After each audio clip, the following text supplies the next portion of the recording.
थी? हाँ, वो मेरी फर्स्ट कजिन थी। तुम्हारी पसंद की शादी थी? जी। मैं छोटा सा था जब मैं पाकिस्तान गया था। वो मेरे से बड़ी थी 2 साल, मगर मामू की बेटी थी। वो मुझे अच्छी लगने लगी थी क्योंकि वो मुझे चबारे पे लेके जाया करती थी। चबारे में? हाँ हाँ, गांव में सेकंड फ्लोर उसे कहते हैं। वहाँ पे घर वाले कम ही जाया करते हैं, मगर फालतू कमरा कह दो। अच्छा अच्छा अच्छा, फिर क्या हुआ? वहाँ पे मुझे बुला के वो मुझे ड्रग भरा सिगरेट देती थी। वो और मैं दोनों पीते थे छुप छुप के। उसके बाद कोई होश नहीं रहता था, वक्त का कुछ पता नहीं चलता था, कब सूरज तलूब हुआ और कब गरूब हुआ।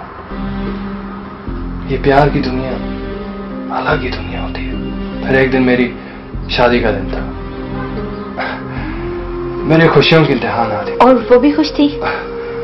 मुझे मालूम नहीं, मगर मैं ये सोचा था कि वो भी खुश होगी। फिर क्या हुआ? मैं और वो शादी के बंधन में जोड़ दी गई। तीसरे दिन में ही उसे छोड़कर यहाँ आ गए।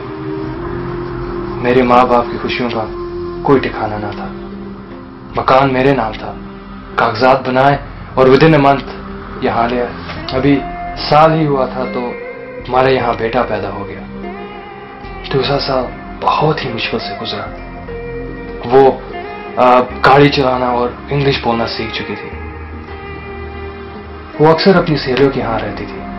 मैंने उसको बहुत समझाया कि तू बच्चे को अकेला छोड़ के ना जाएगा, जिसकी वजह से घर में लड़ाई होती थी और सब सेपरेशन हो गई। फर्स्ट मैं सिगरेट में ड्रग लेना शुरू कर दिया और मैं आवारा सड़कों पर फिरने लगा। उसने मेरे पे केस कर दिया। अब तो वो बच्चा रह के किसी दूसरे शहर जा चुकी होगी।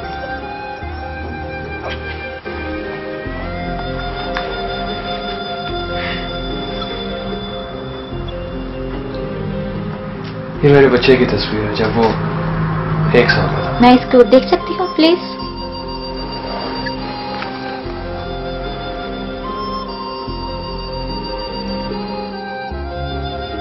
तो फिर क्या हुआ?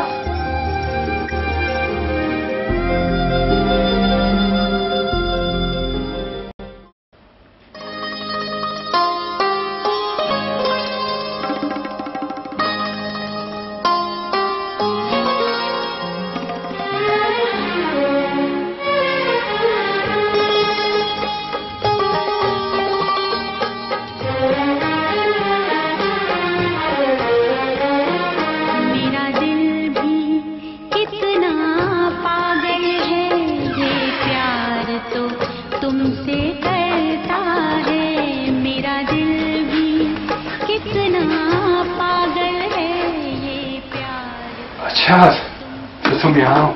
बहुत अच्छे लग रहे हो, इसी तरह रहा करो। तुम कहती हो तो ऐसा ही रहूंगा। सिर्फ मैं नहीं कहती, सब सोचते हैं कि तुम अच्छे घर के लगते हो। बर्बाद हो गए हो तुम। अगर अपने आप को नहीं संभालोगे तो और कौन तुम्हारी परवाह करेगा? अच्छा, बड़ा ख्याल है मेरा। जाहिर है, आंटी ना होती तो अभी तक कहीं मर खप गए होते। हो ठुकराए इसकी मैं बहुत इज्जत करता हूँ। इसमें मोहब्बत ही मोहब्बत है, मोहब्बत की देवी। सोचता हूँ कौन वो बदनसीब था जो उसे अकेला छोड़ गया। मैं अपनी मौसमा को बहुत चाह रखूंगा, जिसने मुझे जिंदगी की नई राह दिखाई। मेरी भी तुम्हें यही नसीहत है कि जिंदगी बार बार नहीं मिलती और तुम्हें तो नई जिंदगी मिली है। इसे तुम खुदा की नेमत समझो और नेकी के डगर पर गामजन कर दो। क्या तुम मेरा साथ दोगी? क्यों नहीं, मैं भी यही सोचती हूँ कि अपना घर अपना ही होता है। काश मैं अपने घर वालों को अपने शौक की खातिर ना छोड़ती। मैं तुम्हारे घर वालों से राब्ता करता हूँ, तुम मुझे उनका पता बताओ। माँ बाप ही होते हैं, उनका अंदर का इंसान बहुत नरम होता है। कोई ना कोई नरम गोशा जाग जाएगा। नहीं, मैंने अज़म कर लिया है कि अब कोई और काम तलाशूंगी और अपनी जिंदगी को मस्बत राहों पर ले आऊंगी। तुम दूसरों को सीधी राह पे लाने के लिए तैयार हो? क्यों ना हम दोनों मिलकर मेरा मतलब है कि इकट्ठे जिंदगी गुजारें। सच? सच।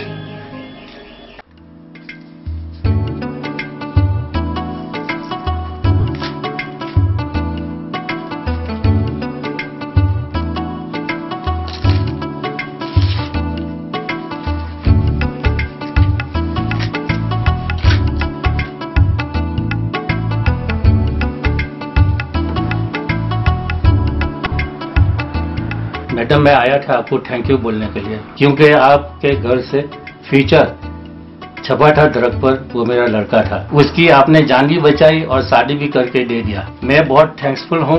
मुझे बकर भाई गुजाट वाला कहते हैं। वैसे मेरी वाइफ मीरपुर से है, हम भी मीरपुर में रहता है। हमारे बाप दादा मीरपुर बिजनेस के सिलसिले में गए थे, जब भी हमारी शादी भी उधर हो गई थी।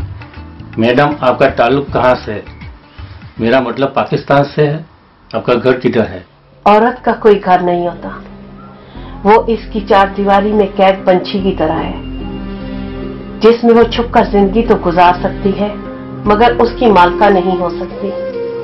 वो घर चला तो सकती है मगर संभाल नहीं सकती। पहले माँ बाप का घर छोड़ देती है, फिर पिया के देश की होके रह जाती है, फिर देश से परदेश हो जाता है और इसके बाद उसके घर की चाबियां लेने और लोग आ जाते हैं और फिर औरत का आखिरी घर कब्र है और अब तो कब्र पे भी शक सा होने लगा है। मैं आपकी मदद कर सकता हूँ, आप परेशान न हो। नहीं, मैंने घर बेच दिया है, इसके अखराजात पूरे नहीं हो रहे थे, मैं यहाँ से जा रही हूँ। I am sorry. आप कहाँ जाएगी? मैंने कौंसिल का घर ले लिया है, जिंदगी के बाकी अयाम उसमें पूरे हो जाएंगे।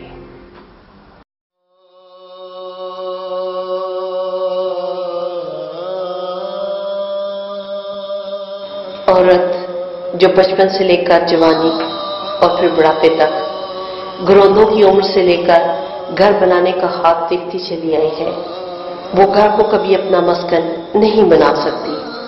वो अपने आप को धोखा दे रही होती है, वक्त भी उल्टी चाल चल रहा होता है, वो भी इसका साथ नहीं देता।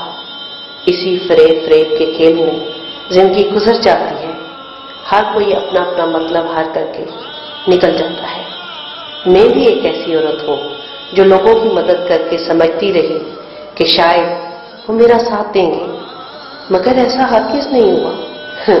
राजा साहब थे तो सियासत में अपना आप मनवाने पाकिस्तान चले गए। प्रोफेसर साहब को सहाफत की दुनिया की अमान अली ने बुढ़ापे में सहारा दे दिया और प्रोफेसर साहब की रोमांस की दुनिया के मुकम्मल होने के साथ साथ जिंदगी भी रंगीन हो गई, मगर